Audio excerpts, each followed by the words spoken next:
बिस्मिल्लाहिर्रहमानिर्रहीम। अस्सलाम वालेकुम। मैं हूं सलमान हैदर। दुआए परवरदिगार से कि उसने आपको और आपके अहले खाना को अपनी हिफ्ज़ व मान में रखा हो। आज के दिन की इंपॉर्टेंस का तो मैंने आपके साथ जिक्र करना लगता है, फिर से मिसाक जमहूरियत माजरा चाहता हूँ। वो दोबारा से रंगबाजियों का सीजन का आगाज हो चुका है सर। अभी पिछले ही तो हफ्ते की बात है, मरकज में और पंजाब में और सिंध में कच्ची खासी चप्पल चल रही थी। मरकज के लीडर कुछ समझा रहे थे पंजाब को, पंजाब के कुछ चला रहे थे, तुम्हारी औकात क्या है, उंगली तोड़ देंगे, आंखें निकाल देंगे, ये सब हो रहा था ना सर। वो रात को मैंने कहा दोबारा से मामला तो है सर, इसी वजह से तो कल बिलावल भुट्टो साहब की मुलाकात हुई थी मौलाना फजल रहमान साहब से। कुछ 26वीं आईनी तरमीम का जो खेल है, जो सर पे ताज पहना हुआ है ना, वो तो बिलावल साहब ने पहना हुआ है। टारगेट तो उनको ही मिला था।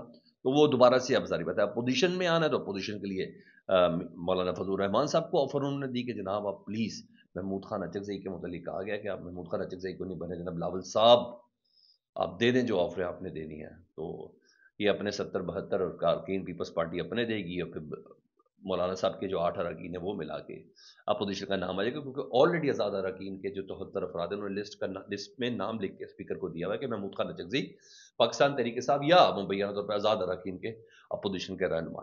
तो वहां तो एक काम है, लेकिन रंगबाजी तो सर और जरा इंतहा पे पहुंच गई ना, जब आज़ाद कश्मीर में रात को एक प्रेस कॉन्फ्रेंस हुई बड़ी जबरदस्त नून लीग और पीपल्स पार्टी के रहनुमाओं की, जिसमें राना सनाउल्लाह साहब थे, एहसन इकबाल साहब थे, उधर कमर जमान कायरा साहब थे, सब ने एक प्रेस कॉन्फ्रेंस की। तो फैसला हुआ कि आज़ाद कश्मीर में नई हुकूमत पीपल्स पार्टी की बनेगी, नून लीग अपोजिशन में बैठेगी, और अनवारुल हक की मौजूदा हुकूमत को तहरीक अदम एतमाद से खत्म करने का फैसला हुआ है। नून लीग और पीपल्स पार्टी ने मुतफिका तौर पर यह फैसला किया। सर इंतहा चेक करें, भी आपको बताता हूँ, ये आपस में एक दूसरे के खिलाफ ही है। नून लीग कल अपने खिलाफ ही तहरीक अदम एतमाद करने जा रही है जी। सुने जी क्या चीज है जी। पीपल्स पार्टी और नून लीग में यह इत्तफाक राय पाया कि हमें तहरीक अदम एतमाद के जरिए मौजूदा सेटअप को तब्दील करना है। मौजूदा सेटअप क्या है वो भी मैं आपको बताता हूँ जी।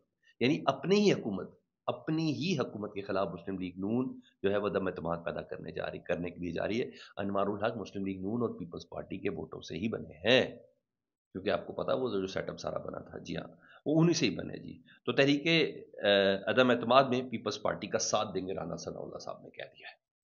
तो वो गल ही मुक गई है। तो नून लीग पीपल्स पार्टी साथ देके पीपल्स पार्टी को बिठाने लगी है। वो जो मरकज में पीपल्स पार्टी ने किया था ना इस्लामाबाद में, वो करने लगी है। लेकिन और सर, मैंने जिस बिना पे आपसे बात करी है, आप हालत देख लें कि अपनी हुकूमत के खिलाफ किस लिए कह रहा हूं कि ये कर रहे हैं।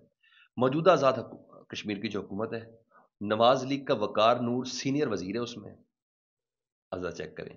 पीपल्स पार्टी के लतीफ़ अकबर उसके स्पीकर हैं, फैसल राठौर उसके वजीर हैं, और दोनों जमातों के और भी वजीर हैं। यानी अब नून लीग और पीपल्स पार्टी को इस हुकूमत पर एतबार नहीं रहा, इसलिए अब नई हुकूमत बनाई जाएगी। अब पता नहीं वो कौन सी जमातें आके मरीख से आएंगी, इसलिए वो कश्मीर एक्शन कमेटी ने सही किया इन लोगों के साथ। बिल्कुल, आज मैं कहता खुश हूं कि जिस जिस सेटअप के खिलाफ उन्होंने आवाज बुलंद की थी ना, वो सेटअप ये है, और ये आखिरी बार है, क्योंकि बाकी तो लिख के दे दिया, अब दोबारा तो ऐसा होगा नहीं। तो मुस्लिम लीग नून तहरीक अदम एतमाद में पीपल्स पार्टी का साथ देगी। मुस्लिम लीग नून का ये फैसला है कि आज़ाद कश्मीर में अपोजिशन में बैठेंगे। कमर जमान कायरा साहब बताते हैं, आज़ाद कश्मीर का मौजूदा सेटअप अपनी जिम्मेदारियां अदा करने में नाकाम रहा है। भाई आप ही का सेटअप है, ऐसे इकबाल साहब ये कहते हैं। आज़ाद कश्मीर सियासी इस्तेहकाम लाना है, मसाइल का हल निकालना है जी। ले जी, ये सारी सी गेम है जो डिसाइड हो गई। तो सर ये है सारी गेम। मैंने कहा रंगबाजियों का सीजन, वैसाख जमहूरियत का सीजन, ओ जमहूरियत सबसे बड़ा इंतकाम है, उन सब का सीजन आ गई। रात को एक और खबर रेज हुई। इस खबर को सही मान लूं, कुछ सहाफ़ी हजरात जो अथेंटिक सहाफ़ी, वो कहते हैं कि सीएम हाउस के जराए ने भी बात को कंफर्म किया है। लेकिन इसको मान भी लूं तो तब भी सुबह की है, ना मानूं तो तब भी सुबह की है। खबर रात को रेज की गई कि वज़ीर आला खैबर पख्तूनख्वा, अब ये जियो के रिपोर्टर जी उन्होंने की, वो कह रहे फरमान अली साहब ने, उन्होंने कहा खैबर पख्तूनख्वा के वज़ीर आला सुहेल आफरीदी से core commander Peshawar lieutenant general Umar Ahmad Bukhari की 1-on-1 मुलाकात हुई है। कोर कमांडर पेशावर की मुलाकात हुई है, वो भी जुम्मे को। वज़ीर आला सेक्रेटेरिएट में जुम्मे के दिन हुई है। यानी कोर कमांडर वज़ीर आला सेक्रेटेरिएट आए हैं और जुम्मे के दिन मुलाकात हुई है। और मुलाकात में सूबे के अमन अमान की मजमूई सूरत हाल पर बातचीत की है, और सूबे में दहशतगर्दी से निपटने के हवाले से इकदाम भी ज़ेर गौर आए हैं। कबायली अजला में तरक्याती मनसूबों के हवाले से गुफ्तगू हुई है। वज़ीर आला ने कहा कि सूबे में क़याम अमन की कोशिशों में तमाम स्टेक होल्डर्स को एतमाद में लिया जाए। दहशतगर्दी से निपटने के लिए मिल बैठ कर लाएमल तैयार किया जाना जरूरी है। जियो न्यूज़ के रिपोर्टर ने खबर दी। अच्छा, उसके बाद भूचाल मच गया, तकलीफ अजियत लोगों को, और ये जुम्मे को है, ये जहन में रखना کہ کیا یہ ملاقات عمران خان صاحب سے پوچھ کے بھائی یہ کور کمانڈر ہاؤس نہیں گیا؟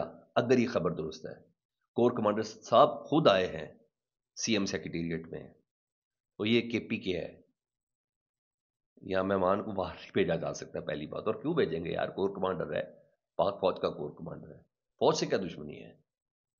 فوج سے کیا دعوت ہے؟ اچھا جی سنیں اور بھی، اور مزے کی بات، اگر یہ ملاقات ایسی کو پرسراریت ہے نا، تو اس کا مطلب ہے سہیل آفریدی نے ہفتے کو جو اتوار کے دن جو کرک پہ خطاب کیا نا، وہ تو D G I S P R, وہ تو اینٹی اسٹیبلشمنٹ، وہ تو اینٹی پرائم منسٹر، وہ تو اینٹی سیٹ اپ کے ساتھ تھا. تو اس کا مطلب ہے یہ بندہ تگڑا ہے، یہ تو بالکل اس موڈ کے اندر آیا ہے جس میں کسی قسم کی مسلط والی جو اس نے بات کی تھی وہ تو یہ ہے. کیونکہ علی امین گنڈا پور صاحب یہ نہیں کر سکتے تھے، جی ہاں یہ نہیں کر سکتے تھے. تو اگر اس کو مان بھی لوں اس خبر کو ذرائع کے ساتھ کیا کہ چلو میں نے مان لیا ہوئی ہوگی، مجھے تو کوئی اعتراض بھی نہیں ہونی چاہیے ملاقات، تو اس کا مطلب ہے جمعے کے دن ملاقات اور اتوار کے دن کرک کا جلسہ غیر معمولی چیز ہے بھائی، اگر میں فرمان علی صاحب کی بات مان جاؤں. جی ہاں، کیونکہ اس کے ساتھ نا کچھ اور خبریں بھی جڑی ہوئی ہیں. جی ہاں کچھ اور خبریں بھی جڑی ہیں. وہ خبریں کیا ہیں ذرا یہ پہلے دیکھ لیں، پھر میں اس کو اور پھر مزید کنفرم کر دیتا ہوں آپ کے ساتھ. ان خبروں میں یہ ہے کہ کچھ صحافی حضرات کہتے ہیں کہ وزیر اعلیٰ ہاؤس کے ذرائع نے بھی تصدیق کی ہے کہ corps commander Peshawar lieutenant general Umar Ahmed Bukhari نے جمعے کو وزیر اعلیٰ کے پی سہیل آفریدی سے ملاقات کی. ذرائع کے مطابق کور کمانڈر سے گفتگو کرتے ہوئے سہیل آفریدی نے کہا کہ صوبے کی عوام نے عمران خان کو مینڈیٹ دیا ہے، امن و امان سے متعلق پالیسی عمران خان کے مینڈیٹ کے مطابق ہوگی. ملاقات میں وزیر اعلیٰ کور کمانڈر ہاؤس میں سیکیورٹی بریفنگ کی دعوت بھی دی گئی، جس پر وزیر اعلیٰ نے کہا وہ عمران خان صاحب سے ملاقات کرنے کے بعد کور کمانڈر ہاؤس آئیں گے اور وہ والی بریفنگ لیں گے. جی ہاں، اور ادھر اب ذرا ان ملاقاتوں کا سمر دیکھتے ہیں نا سر. ادھر رات کو پہنچ گئے جی، رات گئے سہیل آفریدی اسلام آباد میں کے پی ہاؤس میں. آج جو لسٹ جاری کی گئی ہے اس لسٹ میں ان کا نام ہے جی، تو آج منگل کے دن عمران خان صاحب سے ملاقات ہونی ہے. اب یہ ملاقات ہو نہ ہو مشکل ہے، ہونی ہے نہیں ہونی ہے، کیونکہ ہائی کورٹ نے چیف جسٹس سلمان اکرم راجہ صاحب کو کہا تھا کہ آپ نے لسٹ دینی ہے، اور وہ لسٹ کے مطابق بیرسٹر گوہر کے بعد سہیل آفریدی اور پھر دیگر تمام نام ہے. سینیٹر علی ظفر صاحب نے بھی نام بھیجے جی، یہ تمام نام ہے جی، آپ کے ساتھ اس کو شیئر کر دیتا ہوں. سلمان اکرم راجہ، سینیٹر مشال یوسفزئی، عزیر بھنڈاری، حسنین سنبل، یہ شامل ہے جی. 6 نام دیے ہوئے ہیں، تو وہ تو پہنچ گئے ہیں جی. کہ میں ذرا دیکھ لیتا ہوں ذرا. رانا ثناء اللہ صاحب کی بھی ایک تسلی ہے، کور کمانڈر ہاؤس سے کور کمانڈر صاحب بھی سیکریٹریٹ میں آ کے مل گئے ہیں، تو یہ تمام چیزیں بڑا میٹر کرتی ہیں. تو وہ ابھی آج تھوڑی دیر کے اندر وہ تمام چیزیں بہرحال پتہ چل جائیں گی. لیکن اس کے ساتھ وہ جو دھمکیاں ہیں نا، وہ تو سر اپنی جگہ پہ ہے ہی، جاری ہے نا. اس دھمکیوں میں رات کو ایک پروگرام کے اندر بیٹھے ہوئے تھے جی حسن ایوب صاحب، وہ کہتے ہیں سہیل آفریدی کو ابھی اور ٹیکا لگنا چاہیے، ان کی ملاقات نہ کرائیں. عمران خان سے اس کی ملاقات ہو جانی تھی، لیکن انہوں نے جس قسم کی زبان ترجمان پاک فوج کے خلاف استعمال کی، وہ پوری قوم کو بری لگی، حکومت پنجاب کو بری لگی اور مجھے بری لگی. تو سر دیکھ لیتے ہیں آج کیا ہوتا ہے. لیکن بہرحال یہ کام ہو گیا ہے. اور آج اسلام آباد ہائی کورٹ، جس کو پہلے سوکی کا سامنا کرنا پڑا تھا، ان کے احکامات کو انڈو کیا تھا، معطل کیا تھا، بلکہ مسترد کیا تھا جسٹس طارق محمود جہانگیری کی ڈگری کے حوالے سے. آج اسلام آباد ہائی کورٹ نے جسٹس طارق محمود جہانگیری کی ڈگری کا جو سماعت ہے وہ مقرر کر دیا ہے. سرفراز ڈوگر جسٹس خادم حسین سومرو آج وہ سماعت کریں گے. میں نے بتایا اس سے قبل غیر آئینی آرڈر عدالت نے جاری کیا تھا، جس کو سپریم کورٹ نے کثرت رائے سے مسترد کر دیا تھا. تو یہ اس وقت پوزیشن بنی ہوئی ہے. تو آج کا دن کئی ہیپننگز کے حوالے سے ڈیفینیٹلی امپورٹنٹ ہے. لیٹ سی، دیکھیں اس میں کیا ہوتا ہے. لیکن اصل معاملہ تو وہ ہے نا جو بندر بانٹ جاری ہے. جی ہاں، پہلے مرکز میں تھی، اب اس وقت کشمیر کے اندر جاری ہے. آپس میں بانٹ لیں تو یوں کہہ لیں کہ قوم کو ایک اور مکہ مبارک ہو، جو میں اور اب اپنی آنکھوں سے دیکھے گا، حیرانگی کے ساتھ دیکھیں گے. اب تو پتہ بھی نہیں چلتا سیاست کیا ہوتی ہے. سیاست اتنی آسان ہو گئی ہے، یعنی میں اور اب اتنے زبردست طریقے سے اس کو سمجھنے لگ گئے ہیں کہ اب ہمیں کم از کم سب کچھ ہوتا ہے، وہ کنفیوژن نہیں ہوتی جو ہونی چاہیے. فیڈ بیک سب تو ضرور آگاہ کریں. اپنا بہت خیال رکھیں. اللہم صلی علی محمد و علی محمد.